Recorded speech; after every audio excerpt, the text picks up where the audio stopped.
Hello, welcome to Let the Stone Speak, a podcast where we talk about the latest in biblical archaeology and also some really interesting correlations between ancient history and the history in the Bible, as well as the archaeological artifacts that can really highlight that history. And today we've got a podcast for you that really does discuss some interesting parallels between the ancient battles, or the battles of the ancient world, and also some parallels in the biblical text as well. To discuss this, I've got Mr. Christopher Reams here with me. Hello, Brent.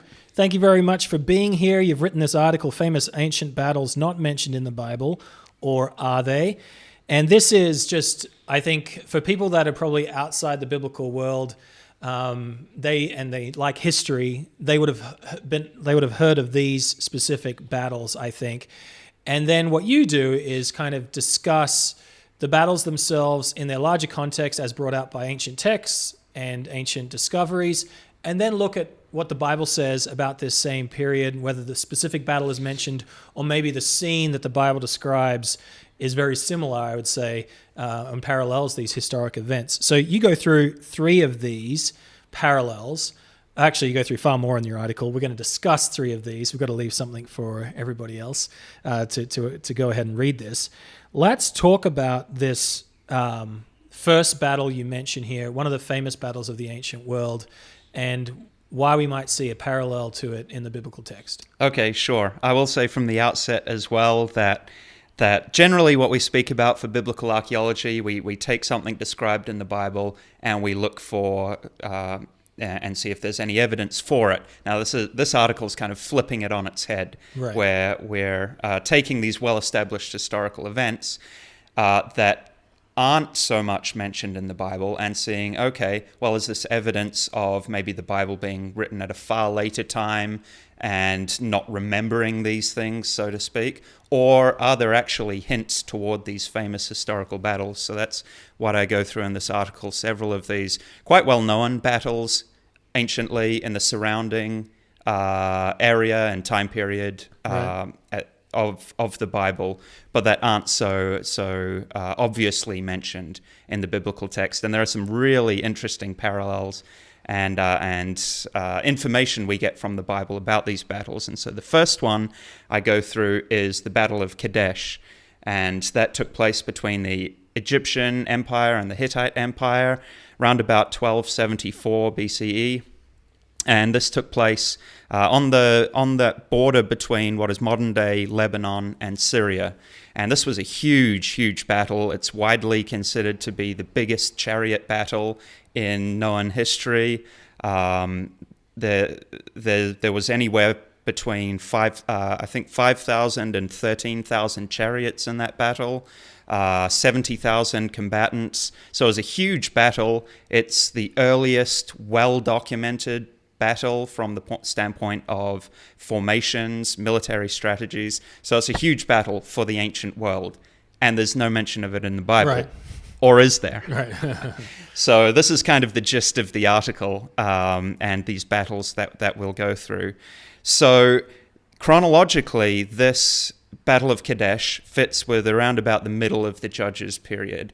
And if you read through the book of Judges, there's something that happens around the middle of that time period, early to middle of that time period, that on its own seems crazy. Far out. But when you pair it with what was happening at Kadesh, it really helps illustrate the biblical account. So namely, this is related in Judges 5. This is the oppression by Jabin, king of the Canaanites up in northern Israel, and his mercenary captain Sisera.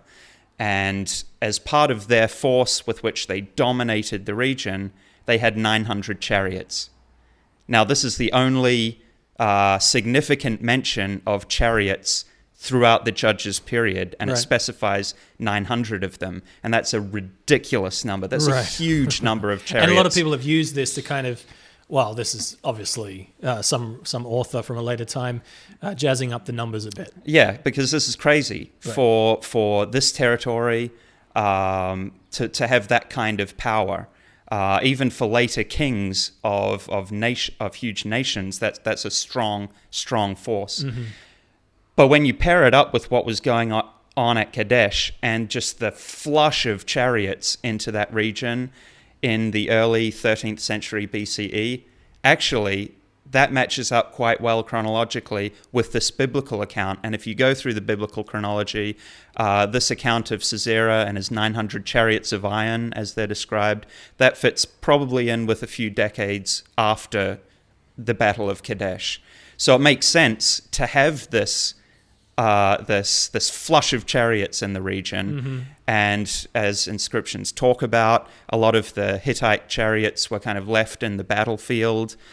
Scholars still debate as to who really won the Battle of Kadesh. You had both sides taking a victory lap over it, although it did end in a peace treaty. So there's still debate about who actually won the Battle of Kadesh.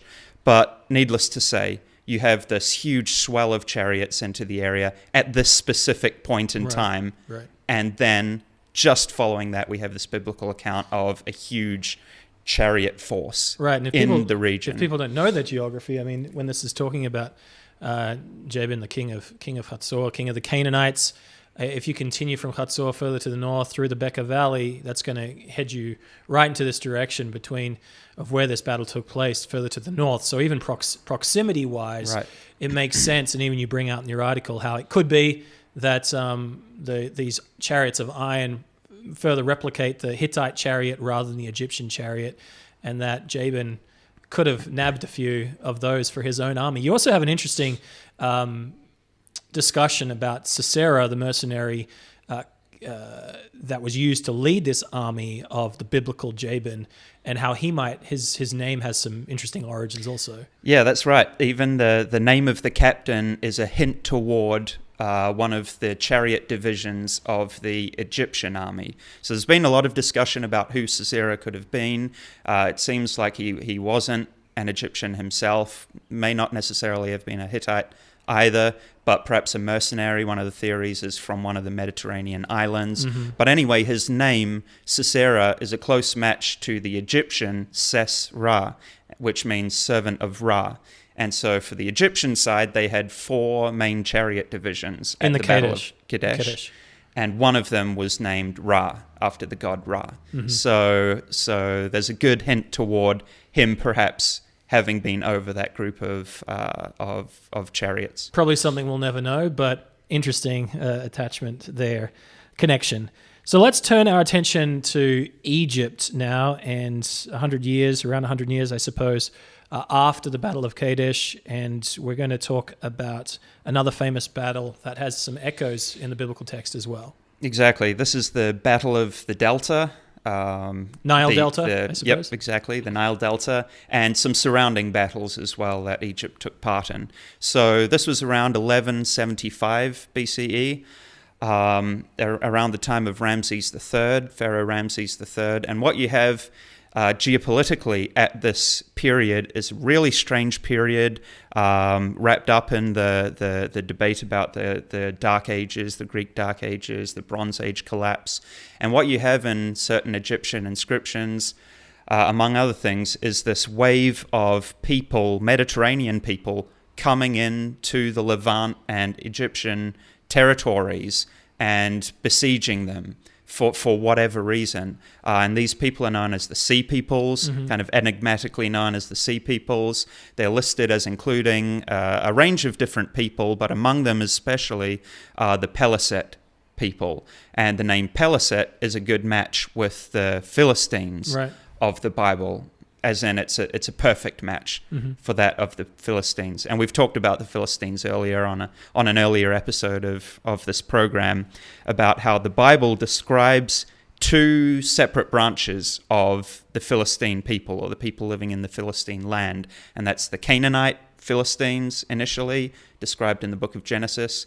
And then from the Judges period onwards, we have the Mediterranean Philistines, or the Caphtorite Philistines.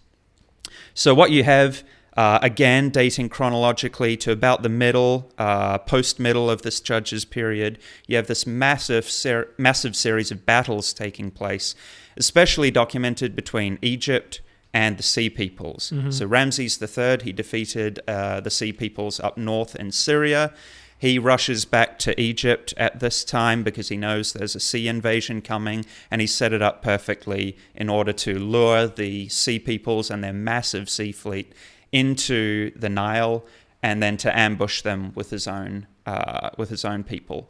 So what you're basically saying with this point is that, or this battle is that you have the influx of the sea peoples to Egypt. There's a massive battle taking place, and then the Bible itself. This is really the beginning of the time where the Bible takes off and talking about the Philistines being the enemy of the Israelites. Yeah, exactly. So what's particularly notable about the Sea People's invasion is that they came with their women and children. So this is more than just a simple conquest. This was evidently some form of migration taking place from whichever Mediterranean islands they originated from, the various groups of them originated from. And the Bible itself makes a note about the Philistines coming from Kaftor or Crete, and we've mentioned that in a previous program. But you have this wave of not only troops but people defeated at Egypt and then resettling along the coast of Canaan, along the coast of Israel, on the Levant shoreline there. And quite remarkably, it's from this point onwards that the Bible picks up talking about a Mediterranean-oriented group of sea people, or Philistines rather, that begin oppressing the Israelites. Right. So from Judges chapter 10, this is the very first Philistine oppression of Israel that you have.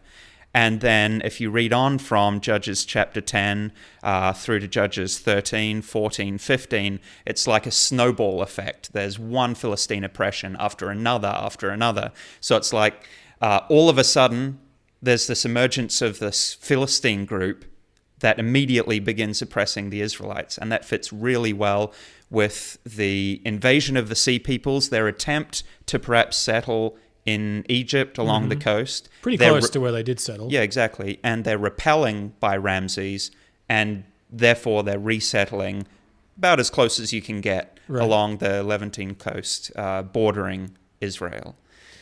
So that's two examples, I would say, that are more aloof. I think this third one is very specific, a famous battle in history that Israelites actually took part in, which I think people will be very surprised to hear about. Sure, this is the Battle of Karkar, and it took place in the year 853 BCE between King Shalmaneser III of Assyria and a Syria-led Levantine alliance. So we've got Assyria and Syria's alliance fighting against the Assyrian king. And this battle is pretty well documented. It's one of the major, well-known historical battles of the ancient world. It's well documented on Shalmaneser III's Kirk monoliths. So there's many of these monoliths. You say what's a monolith and what's on it? Sure. There's a couple of these monoliths that are displayed in the British Museum. In particular, they're about 2 meters tall. They are victory stealers, as they're sometimes called. Basically, in the ancient world, it was quite common for a successful victor to establish a big stone monument covered with inscriptions, establishing himself as the greatest thing in the universe, and how the gods helped him to defeat this enemy. So this was the case with Shalmaneser III. And he actually lists the coalition that he was fighting against. So led by Syria, and it included, as written by Shalmaneser, the force... So this is not the Bible. So this is not the Bible. It included the force of Ahab the Israelite. And it included a bunch of other people in the coalition too. And what this monolith in particular records is the number of chariots that were contributed and the number of troops that were contributed. So King Ahab of Israel, according to this inscription, contributed 2,000 chariots, which again is a huge number, and I believe it's 10,000 troops. So when you compare that to Syria, so this coalition was fighting for Syria because Karkar, where the attack happened, is in northeastern Syria. So it was in Syria's special interests to be leading this fight, but also the Levant as well. They wanted to stop the king of Assyria from spreading his power and influence through the area. But when you read the account of Syria's might, it's slightly less. So Syria had, I think it was 1,200 chariots as compared to Ahab's 2,000. So this has spurred a lot of debate as to whether or not there was even scribal error on the part of writing this monolith. Like we hear a lot about that with regard to the Bible. Well, they're just hyping it up, this or that. But here you have actually an artifact attesting to a very powerful Israelite force, and well, no, that must be wrong because I mean the Bible's wrong, and Israel can't be this powerful. Glorify the power of Israel. But why is it then that the Israelite force would be fighting on behalf of Syria, and yet they're contributing more men or at least more chariots to the fight? Right, and this is a point brought out by skeptics as well. Like Israel couldn't have had a more powerful chariot force than Syria. And also when you look at the biblical account, it describes Israel and Syria fighting against one another. Right. So what on earth? What's this monolith doing, describing them in a coalition with a larger Israelite force attempting to hold off the Assyrians, King Shalmaneser? And actually this fits really well with the biblical account and biblical chronology. So as one of our recent articles on Solomon's Temple pointed out, chronologically, this fits with the final year of King Ahab's reign. And the Bible describes the last 3 years of Ahab's reign as being one of peace with the king of Assyria. So before that time... Syria. Of Syria, yes, of the northern kingdom of Syria. So before this time, there had been several battles between King Ahab and King Ben-Hadad of Syria, and ultimately that ended up with King Ahab being the victor, overthrowing totally Syria, but yet the Bible describes him sparing the life of Ben-Hadad and actually entering an alliance with him and allowing him to rebuild his strength. And this alliance lasted 3 years, the final 3 years of King Ahab's reign. Now, the Bible does talk about, in the final moments of Ahab's reign, Ahab turning against the king of Syria. And there's, in the article, I go into some of this as well. But needless to say, the 3-year block of time fits perfectly with the Battle of Karkar, and it fits with the Kirk Monolith's account of that not only coalition of Israelite and Syrian forces, but the fact that the Israelite force was the more powerful one because Ahab was the dominating king at that time, as those earlier battles had established him as the more powerful king. So in this case, I think it's interesting.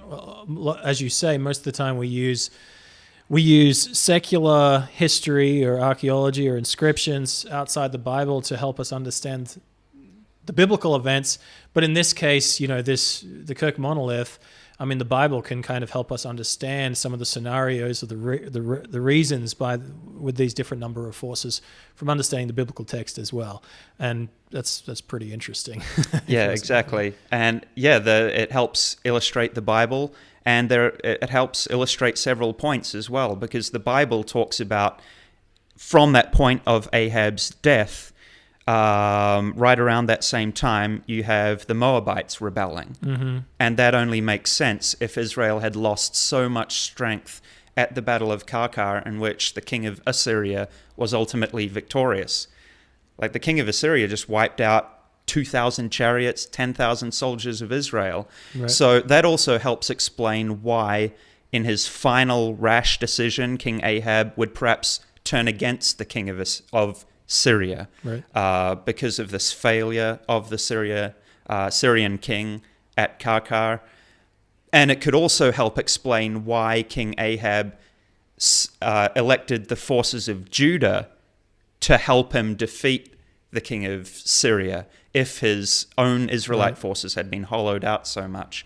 And then following Ahab's death in that final battle against the king of Syria, the Bible again, I think it's 2 Kings 2, talks about the Moabite rebellion and these peripheral tributary kingdoms that were tributary to Ahab falling away and rebelling against that formerly strong kingdom of Israel. I don't think too many people bury themselves in Samuel, Kings, Chronicles, and the book of Judges because there's so many details to it. But I think if people do that, and your article just does a good job of bringing all the dots together, they'll see it's a history book that involves far more than theology or what's just happening inside Israel proper with prophets and kings being warned or things like that. But it really does touch on the outside world as it relates, I think, to the people of Israel. And if people heard a lot of Assyria or Syria and they're getting a little confused, I think this article does just a wonderful job